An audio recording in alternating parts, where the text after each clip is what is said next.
while you're stuck in your homes just like I am. Figured we go ahead and look at some videos. Try to see if I can find something new to do, you know. Keep from having to like find every single one of my player cards and my chips and take everybody's money at poker, you know.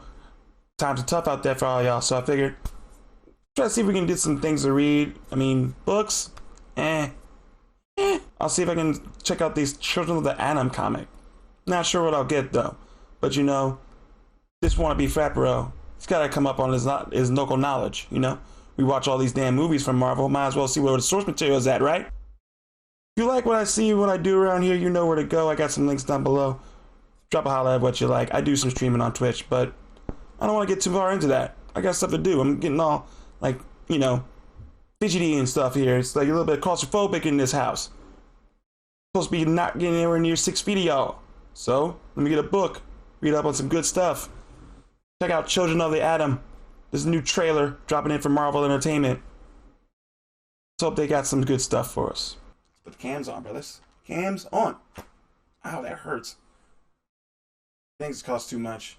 I don't know if this is a bad guy or a big old bug with a haircut that probably is over expensive. I don't know. But hey, I'm not the expert here. Figured we'd just watch some comics and see what happens. See if these guys can, you know, excite youth of America.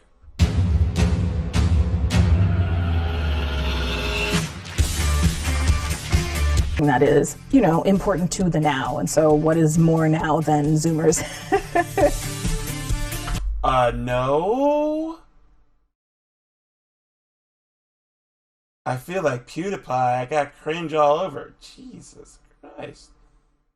I don't know what it feels like to review something or react to something. Like here's my neck stand up a little bit. Y'all thinking that what's more now than Zoomers? I mean, when you thirst trap that hard. Children of the Atom has 5 new characters at the heart of it that Vita very meticulously wrote out entire backstories and histories and families and anything you want to know about these characters, Vita has thought about it. Now, backstories are great and information about the characters are great, but I have a problem with that just right off the bat. Normally when you make a comic, you have a team of people that go over all the material, and if anyone has a problem with it, they all can speak up about it. When one person holds all that kind of power decision-wise making, it becomes an epic or a novel, a light novel, read by one person. And you're subject to that one person. So Marvel Entertainment is riding on Vita right about now. She's basically Stephen King. So we have to take every single thing she does as if she's the auteur of the entire new movement of this particular comic. It looks as if we've got a Teen Titans situation on our hands. And may I, for once, say something real important. The Captain Falcon black dude over there with the helmet, we are not Bugger Booth slaves in the freaking 1800s. We do not have massive lips like that. 90% of black people don't have those lips. My lips are more like the bro with the freaking yellow ass helmet on. I ain't no loose neck Jackson. Boy! One of them has a TikTok. One of them has a fitness. I can't stop stopping this.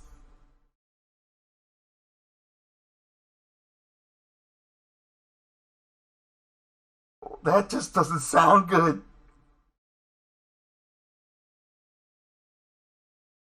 Are you shilling for another company? GTA 5, Grand Theft Auto 5, the whole entire series of Grand Theft Autos did this expertly by making fake versions of the real news, fake versions of the real radio, fake versions of the real internet, because that way they can parody all the stuff that's going on. But when you say they actually have a real life TikTok, you've overdone it. Oh my God. This Insta. One of them is basically the moderator for the mutant subreddit. Are you talking about your previous activities in a past life? I know a lot of authors like to put themselves in their work, but ew. Oh, you're already a bad meme. You're already a...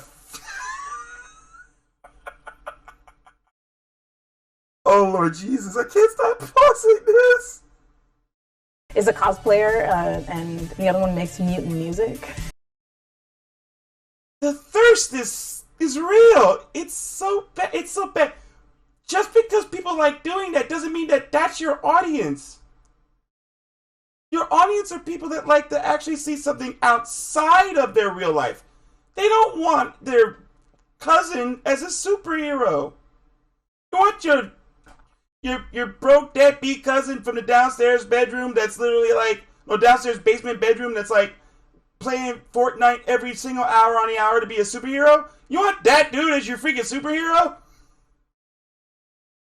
What makes this person interesting? Is it from a different culture where there's harsh out there? Is the person from a different world where they fought like really bad wars, or they've dealt with some real struggle in their life, or they're just basically bred different because they're basically unreal, or they're just killers, straight up freaking killers. A person with a Tumblr is not a killer. You're not going to selectively engineer a person's brain cells in order to save a person's life from them evil villains. These evil villains will come with the full force, want to kill and destroy a whole bunch of different people. And a person with a Tumblr is going to save him from a convicted killer? A diabolical monster that wants to destroy the whole of humanity? Are you out of your mind? Oh my god. Side gigs aside, that's some funny that you're leading with that? You're nuts. For so long, it's like the larger media in the X-Men universe is like, mutants are bad, and like the X-Men are evil because they're mutants, and blah blah blah. I'm like, what would Zoomers think of that? They would be like, no, they're great.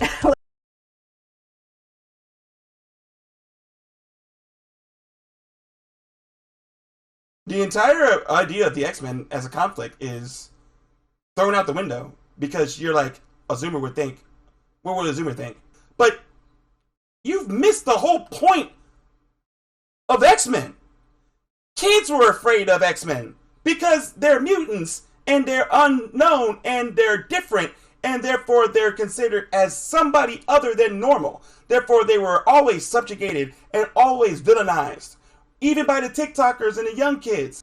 So you're saying all Zoomers are going to like them because they're out and rebellious? Oh my god. Like How the X-Men react to these new characters who are their sidekicks is a major part of the story that is going to have all sorts of ripples through their titles and ours. it's really incredibly dynamic. Because he not only had to design these superhero identities, but also these civilian identities and like people's moms. Well, that's your job description. Just saying. By the way, the background of this area is a little bit too purple and pink for me. I mean, if this is an education to kids on how comics are made, I guess I know where your audience is going. The entire YouTube community and lots of other media, for that matter, all over the freaking world, are geared towards kids. Specifically when they can't really make up their own content or anything original. Because if they had original stuff, everyone with money would buy. But in order to go through the back door, they'll tell a kid, this is fun. And the kid will be like, daddy, daddy, daddy. Mommy, mommy, mommy. Like, you don't have any really good project ideas. You waste your time. You come up with this stuff and it's like, oh, it's focus tested for children. It's focus tested for children. Good. Good. Good. We don't want to see that. No adult wants to see that. I see what you're doing. I see what you're doing. So the entirety of this video is marketed for somebody who hasn't heard of this stuff before and who thinks this is cool. Because anyone who has obviously doesn't want to repeat this in their fucking oculars and say this is going to be the newest comic. You're bored already. You've seen this before. And you're insulted because now all of a sudden they market it to the most annoying subsection of our culture. Not even the people, just like the memes of what they think these people like. Not even they are marketing themselves to teens. They're just assuming teens are TikTok lovers. When you assume, you make an ass out of you and me. To be able to play in that universe and also to add to that universe is really a dream come true. So, wow, that looks like a shocker. I think I know what they were trying to do here. You've basically taken Scott Summers and you've turned him into the exact same person, only as female. I don't see a new character. You might introduce that person, but that's Scott Summers redrawn. That's literally Scott Summers redrawn. That's not another person. That's Scott Summers redrawn. That's nuts. That's plagiarism. It's almost like the kids are our perspective, so anything that you don't know, you're discovering it through these kids. Yeah, that is literally Scott Summers redrawn. Rebranding and remaking the exact same character with a different look, a different logo, and a different backstory requires skill. You're going to sell them that everything that happened beforehand is weak sauce compared to what you're doing right now. And if they don't like the product initially, you've just ruined both the original and what you're currently working on. I mean, if the people like it, the people like it. If they don't, they don't. But you're destroying the ability to market what you previously have created. This is actually a bad idea. Bad idea. And I'm only saying this because I'm looking at the comic and I don't see anything original. If you recreate the old characters and take their literal powers away from them and give them to someone brand new, that's plagiarism. And if it's interdepartmental approved plagiarism by a corporation, that sucks for the original author and everyone that respected the medium beforehand. You've just ripped all of them off. Oh my god, this is horrible. I don't think we've seen this perspective in X-Men comics before. I think people are going to super dig it. Well. I can only hope that this show is good. This book series is good. But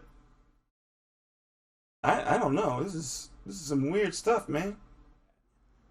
They've literally rehashed the entire cast of X-Men back in front of you as different characters, and we're going to assume that regardless of how you did it, you didn't just tell your art team, we need to quickly make a profit, so we need to make sure you don't have to worry about creating original artwork. It's like an asset flip, but for artists. Like, let's say you have Wolverine come out. Wolverine's badass. Boom, boom, blade, blade. And then someone takes Wolverine and redoes Wolverine exactly where it is, but with a different artist, saying that, okay, we want to make sure Wolverine is revamped and re-upped. That means that you're counting on the writer to bring his own individual take on Wolverine. When you are honest with the audience and with the market about what you are doing to the character, then people will be able to understand it and will be able to go behind that. That's why we like the graphic novels of the Batman series, where they literally just like say, okay, what if Batman lived in a more darker or more stylistic version of the original comic book character? He was Detective Comics at first, and he was just a guy who was a man who was dressed up as a bat in order to solve crimes.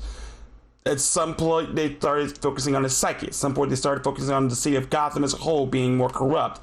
At some point, they wanted to tell a different side of the same story. Reference to an actual product is great. But when you take the product and you J.K. Rowling that and you turn it into something that's not, you end up confusing the audience. And then they're going to say, oh, are these new characters or are they old characters? And when you lie about what these characters are and try to confuse the market to get everyone in on board, you end up getting no one, because everyone's like, we don't buy this. You've ripped apart what we like and then give us something that we don't on something that we thought is the same thing. It's confusion. It's the worst part of marketing and artistry that ever is done. It's an excuse to take old assets and plagiarize them and call them brand new. That is wrong on all fronts. You can't get away with doing that. So, no, I will not accept the Redux version of X-Men, or X-Men 4 steps backwards, like regressing. No, I'm not doing that. And when you highlight things on their actual bio as being things that we do on a regular basis, that's not super. That's not hero. That's not personally important. That's because apparently they had a TikTok at one time. You could note that in the actual comment, but you don't have to like call that the reason why you watch this character or read this character. He surely got him with those memes on TikTok. No, I'm not asking I'm Alex to jump out of his regular YouTube schedule, put on a superhero cape, and start flying. I'm not gonna ask Pyrocynical to grab a laser eye socket and start shooting people with his eyes. I'm not gonna ask Tana Mojo to get on her cell phone and turn people back from the dead. No, you're all idiots. What do you think? I mean, I just need someone to like validate my anger, my cringe. You need boardroom members to be like, no, sit down, get back in your desk and make something up. Stop being lazy. Yeah, stop being freaking lazy, ladies and gentlemen. Stop being lazy. Dude, do me a solid. Check me out on social media. Validate my crazy, because this is ridiculous. I mean, y'all probably know better than I do. Hit me up on anything. Like, I don't even care if you hit me on Instagram. Just hit me up, because this is stupid. Jeez. Man. Well, it's been a good day. I'm going to see if I can get some food now. Gotta, like, see if they're giving out some free stuff for the industry. But y'all have a good night, alright? Peace.